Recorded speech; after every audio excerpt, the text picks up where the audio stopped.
Abitare sociale si può, una frase scontata ma che oggi come oggi è un'esigenza più che mai sentita. Le quattro mura non bastano, la casa deve essere integrata in una articolata struttura urbana, la popolazione deve disporre di adeguati servizi, gli edifici in disuso devono trovare nuova vita in funzione della comunità. Meglio ancora se le idee su come intervenire nascono da un confronto delle esperienze tra due realtà vicine, come quella del Friuli Venezia Giulia e della Slovenia.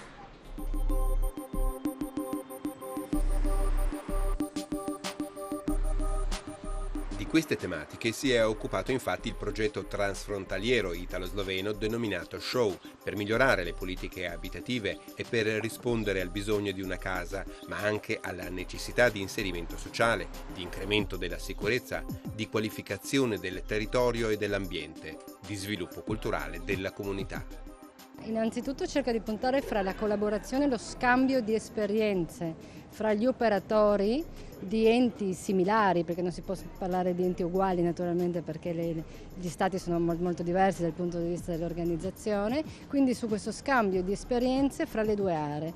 Nell'ambito del progetto, del costo di 1.350.000 euro, sono stati realizzati vari studi e seminari, ma anche degli interventi edilizi. Nella parte vecchia di Capodistria è stato così ristrutturato un edificio per dare spazio a un centro di crisi per bambini e ragazzi. Qui prima non c'erano simili strutture, per cui i ragazzi separati dalle famiglie dovevano essere portati a Lubiana. Il centro di crisi per bambini e ragazzi di Capodistria ha aperto le porte nel settembre 2010, proprio grazie al progetto SHOW. Questi ha permesso il rinnovo di una casa abbandonata da 50 anni e noi, dopo sforzi pluriennali, abbiamo ottenuto una sede, una casa sicura per i minori. Il centro si rivolge ai bambini e ai ragazzi che si trovano in difficoltà. I minori possono decidere da soli di aggregarsi al centro. Se valutano di non essere sicuri, che c'è qualcosa che non va a casa, che si litiga troppo, allora possono venire da noi. Grazie ai finanziamenti del progetto SHOW, nello stesso edificio ha trovato sede pure il centro diurno per ragazzi. Attualmente il progetto cofinanzia pure le attività e il personale del centro. Il centro diurno è aperto ai bambini e ai ragazzi del comune di Capodistria che desiderano un modo diverso, più qualitativo, di trascorrere il tempo libero. I nostri programmi sono rivolti in primo luogo ai minori che sono socialmente esclusi o che sono in qualche modo minacciati e che hanno bisogno di incentivi, ossia aiuti in vari campi.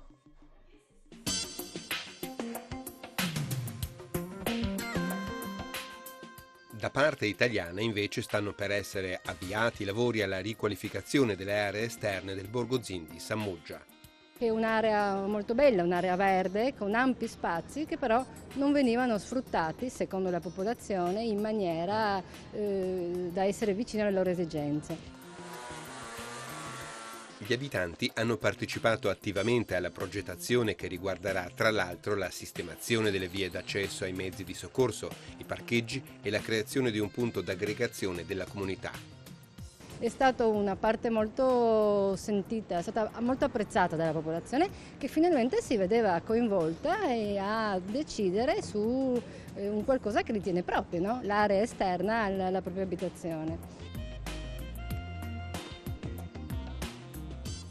Credo che queste iniziative siano importanti perché l'abitare oggi, il sociale, il welfare è fondamentale. Le costruzioni che noi facciamo oggigiorno in Friuli Venezia Giulia, ma anche qui in Slovenia, sono in classe B e se non in classe A, quindi non esiste più il ghetto di una volta e questo sarà il nostro futuro sicuramente.